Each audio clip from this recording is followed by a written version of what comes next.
All right, so we're just gonna finish this up. I've got the fake Abralon, the bowling ball pads. Just gonna do a little bit of fine sanding and buffing, and we'll reassemble.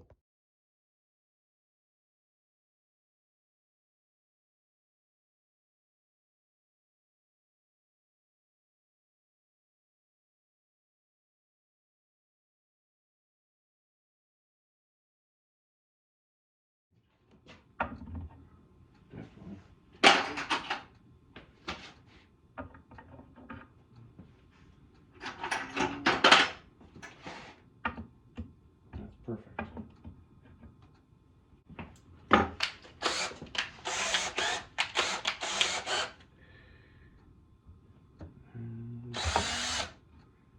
Be all right.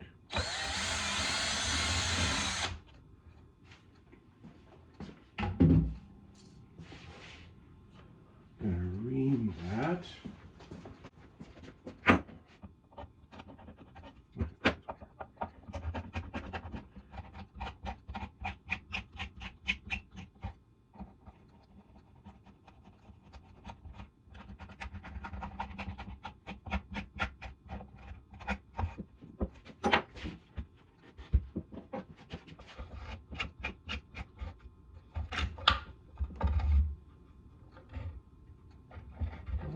Similar. Very good. All right. Should fit. Very good. And quickly.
This is a tricky one.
One interesting thing is, I don't know if you can see it here.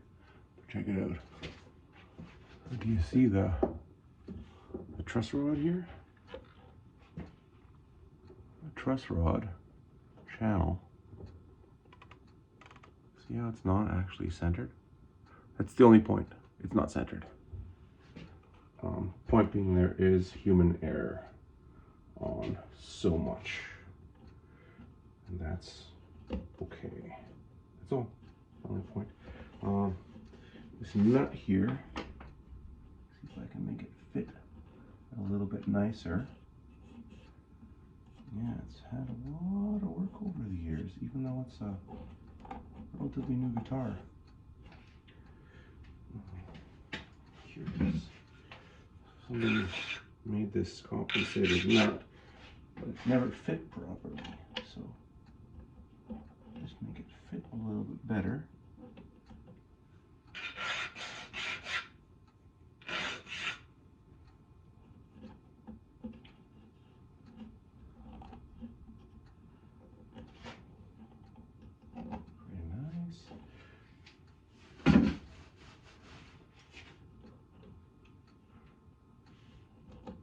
Yeah, it's pretty decent.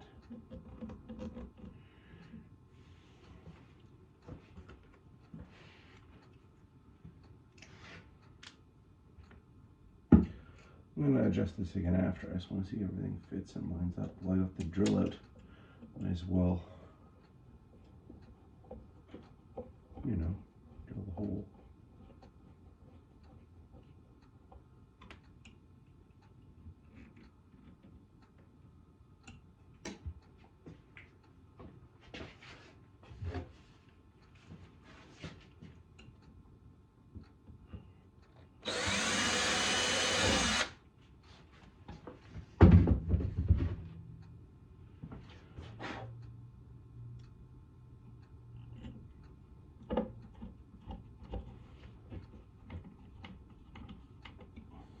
Very reasonable. See if I can find another cover, but that looks pretty good.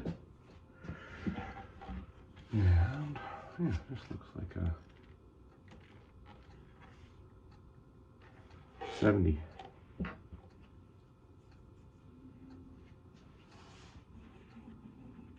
There's this one thing I kind of want to get rid of.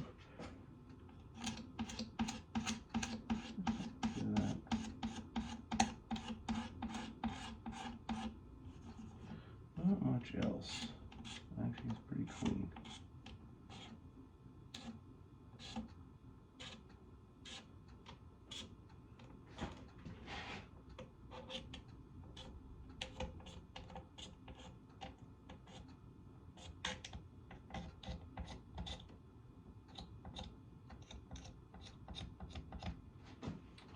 This thing is not in for fretwork. So what I'm just doing is trying to clean up any residue from the finish process. Might be overlapping. Yeah, that's pretty alright. This is 2000.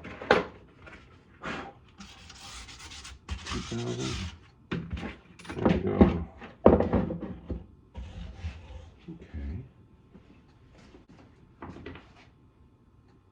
Now I'm going to put just a little bit of on the fingerboard.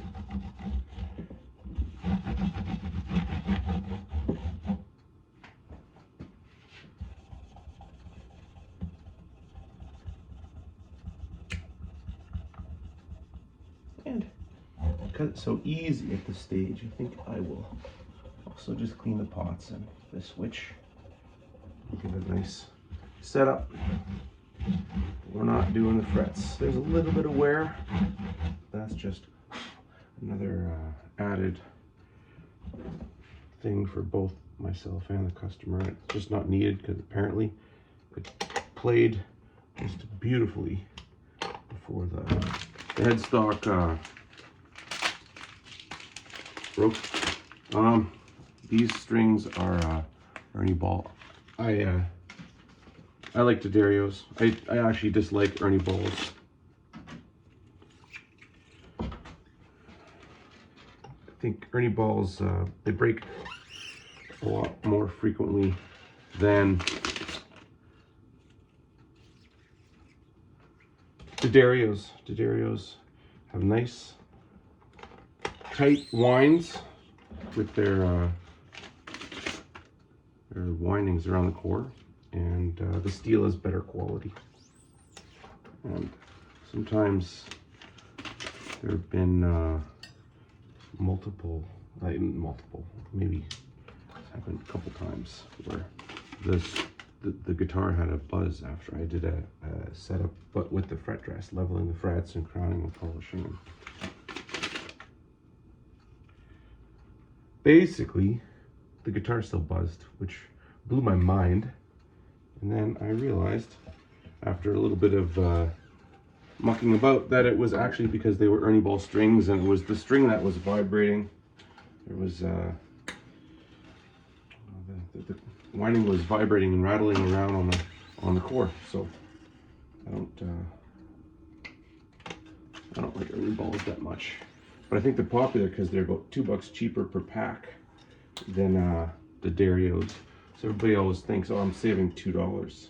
But you got to change your strings more often, and your strings break.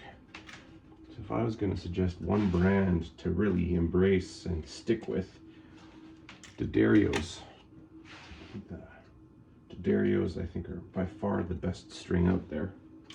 And I wouldn't suggest using anything else, even for violin and mandolin. Like, I've got D'Addario helicours on my fiddle. I've got EJ74s on my mandolin. I like using EJ19s on my acoustics, and I like using EXL 110s on my electrics. And if you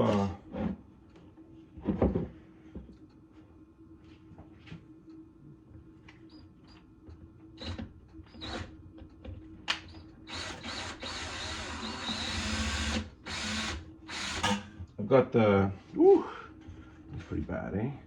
I've got the hybrid D'Addario helicours on my double bass, my wife's double bass.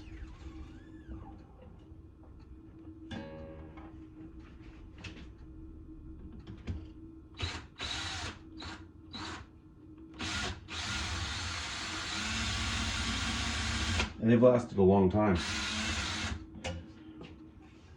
Got a friend who's been using Roto Sounds because they sound great. They're synthetic guts.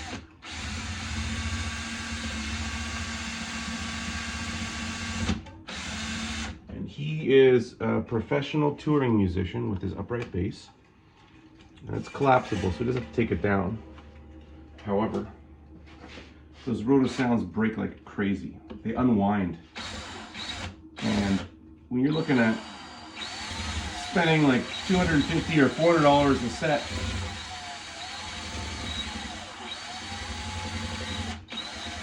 and they tell you the reason that your strings are breaking is because you're putting 3/4 strings on or 4 full-size strings on a 3/4 bass.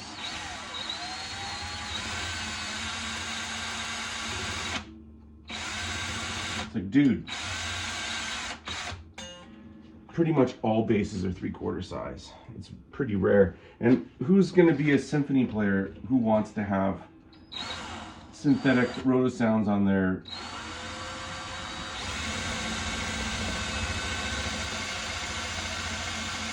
period correct full-size double bass? That'd be crazy.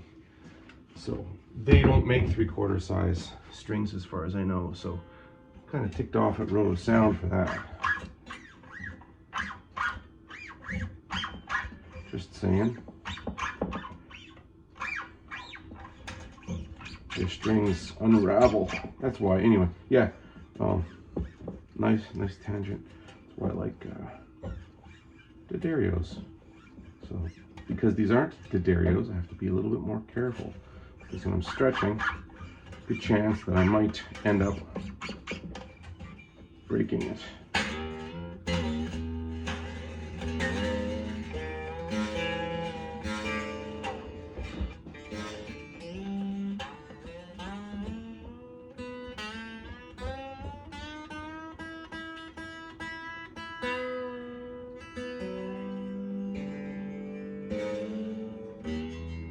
So now it needs some adjustment.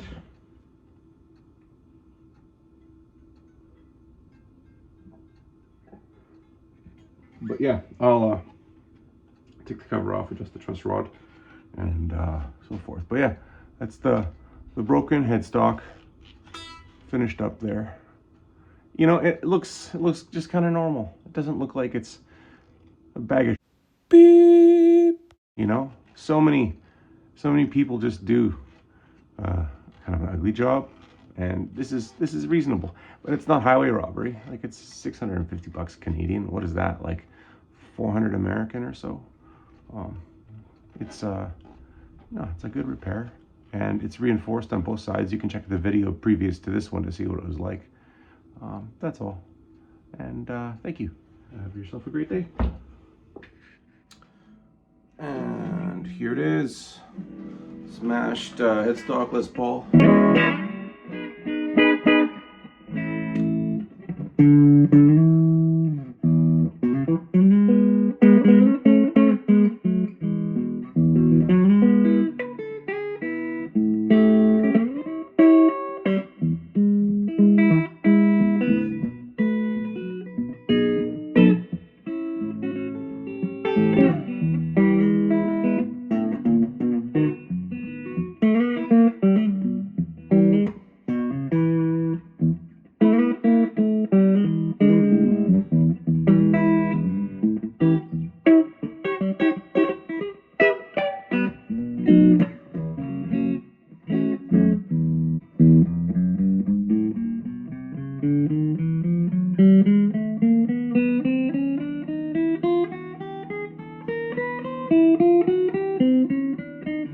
It plays pretty good.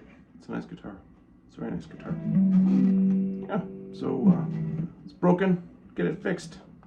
Don't trash it. Fix it. And please remember to like and subscribe to Hamm-tone Guitars here in Winnipeg. Thanks.